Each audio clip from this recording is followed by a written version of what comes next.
Je suis Clovis II, roi des Francs, né vers 634 et monté sur le trône en 639 à l'âge de seulement 5 ans, après la mort de mon père, Dagobert Ier. Mon règne, situé au cœur du Moyen Âge, couvre la période de 639 à 657, et se déroule principalement sous la régence de ma mère, Nantilde, et plus tard sous l'influence de mon épouse, Bathilde. Lorsque je suis devenu roi, la monarchie mérovingienne était déjà en déclin, avec des rois qui régnaient souvent de nom seulement, tandis que les mères du palais, comme Hébroïne, gagnaient de plus en plus de pouvoir. En tant qu'enfant roi, je n'avais pas le contrôle direct des affaires de l'État, et c'était plutôt ma mère et les nobles de la cour qui gouvernaient en mon nom. Sous la régence de ma mère Nantilde, le royaume a connu une période de stabilité relative. Elle a su manœuvrer parmi les élites pour maintenir l'équilibre du pouvoir et protéger mes intérêts.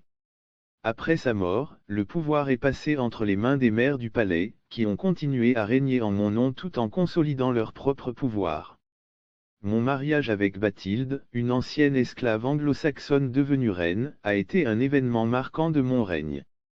Bathilde a eu une influence notable sur la politique sociale, notamment par son opposition au commerce des esclaves, qui était répandu à l'époque. Grâce à son action, de nombreux esclaves ont été affranchis, et elle a contribué à l'amélioration des conditions sociales dans le royaume. L'un des aspects les plus critiques de mon règne a été la gestion des relations avec les royaumes voisins et les peuples frontaliers. Bien que mon pouvoir effectif ait été limité, les mères du palais ont mené plusieurs campagnes pour défendre les frontières et étendre notre influence, notamment contre les Saxons et les Avars. Sur le plan religieux, mon règne a vu la continuation de la christianisation et de la consolidation de l'Église, avec la fondation de nombreux monastères et la promotion du clergé dans les affaires de l'État. Cela a renforcé le rôle de l'Église comme pilier central du royaume, influençant profondément la culture et la société mérovingienne. À ma mort en 657, mes fils, Clotaire et Childéric II, ont hérité d'un royaume qui, bien que sous le contrôle nominal de la dynastie mérovingienne, était de plus en plus dominé par les mères du palais.